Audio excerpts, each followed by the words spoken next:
I struggle to understand why people don't see how this is a problem and a threat to our mental health. I've been called the N-word more times. Literally, like people driving by just scream that stuff.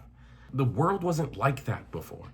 Here we are, man. It's another election here in the United States where we are about to elect the next president of the United States, the 47th president of the United States. And it has come down to being between Vice President Kamala Harris and former President Donald Trump.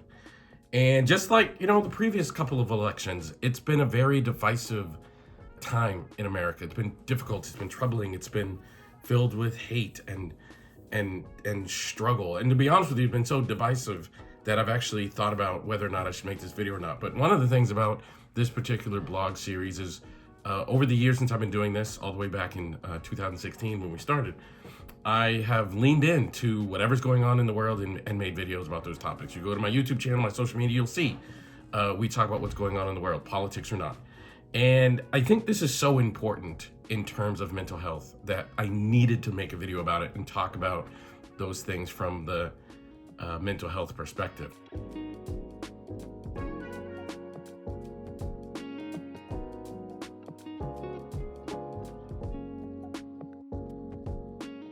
Now, look, if I'm just talking about politics, I think that people have every right to have the ideas that they have. Like, if you want to have more conservative views, great. More liberal views, great. You want to think the economy should be doing A, B, and C things, awesome. You want it to do X, Y, and Z things, that's great too. You want to, like, whatever your ideas are, I support every American's right, or everybody's right, to have whatever those ideas are.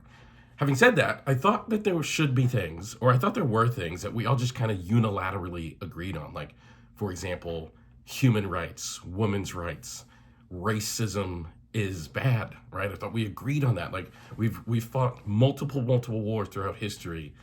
At the core, were about racism, and we've always taken this kind of moral stance that it's wrong, and we need to defeat racist and hatred views and bigoted views. But here, one of the candidates, Donald Trump, has been stoking those old ideas, and I'm blown away. Not only that has worked, but I'm blown away to the degree that has been happening. In recent weeks, there have been things like Haitians eating cats and dogs. Somebody at one of his rallies referred to Puerto Rico, which is an American territory, by the way. People live in Puerto Rico are American. In an American territory, referred to it as garbage, floating garbage. It's been shocking. I mean, it has been nothing less than shocking to see this happen. And I struggle to understand why people don't see how this is a problem and a threat to our mental health. For example, if you are a parent of someone who lives in Springfield, Ohio, where they refer to Haitians eating cats and dogs, if you're a Haitian parent, how comfortable are you to send your kid to school the next day?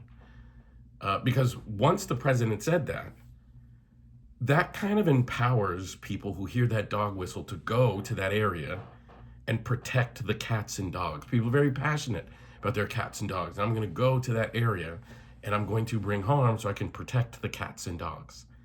When the truth is, that's not happening. And when I made a video about that actually, and somebody in the comment section said, "Oh, that wouldn't happen." But maybe some people don't know, but in the days after this, a federal courthouse in that area was closed due to bomb threat, and multiple schools were closed due to bomb threat. So if you're a Haitian parent, are you comfortable sending your kids out into the community? Because you were just accused of doing something that is horrible and heinous and you're not actually doing, and people believe it. And you shouldn't have to be Haitian to understand what that does. You shouldn't have to be a woman to understand how some of the misogynistic things Mr. Trump has said cause harm to women. You shouldn't have to be black to understand how some of the comments Donald Trump has made has caused harm to the black community. Even subjectively, I tell people all the time, like, Donald Trump announced he was running in late 2015, and that's when his campaign started going into the next year of 2016. And in the time since, I have never, been engaged in more racial attacks than I have in that time frame. Not any before that in the same way. I've been called the N-word more times. Literally, like, people driving by just scream that stuff. The world wasn't like that before. The rhetoric of the former president has empowered and emboldened racism, and you shouldn't have to be black to hear that, because that's real. I understand it affects black people differently, but you should not have to be black to believe that it's happening and understand that this is going on and understand the impact of it. That's what empathy is. And like I said, I never thought that kindness and morality and human rights would ever be up for debate. These things are just a given.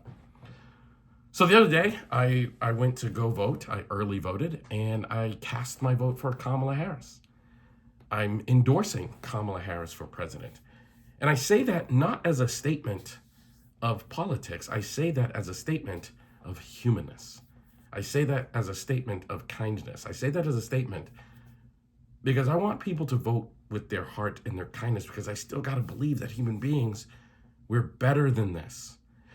Imagine what had happened if, when Donald Trump started attacking people, if we were to, like, as a community say, even if you want to continue to support him, but if we were to come out and say, we support your politics, Donald Trump, and we're happy to continue supporting you as a candidate, but that rhetoric needs to stop, and if it does not stop, we will stop supporting you. Then the race would have stayed about policy and not hatred. And I think when you're making policy decisions, I'm happy to debate your views on policy, but I'm not willing to debate people's views on hatred. This is a call for kindness. This is a call for health. This is a call for goodness and morality, and a reminder that those things matter, and they matter to our individual mental health as well as our communal mental health. And that's why I endorse Kamala Harris, because I think she is the best candidate from that perspective. And I know we have it in us. I know we do. So I just want to remind you, some things should not be up for debate. And this is a time for us to remember that and vote in such a way. Thank you.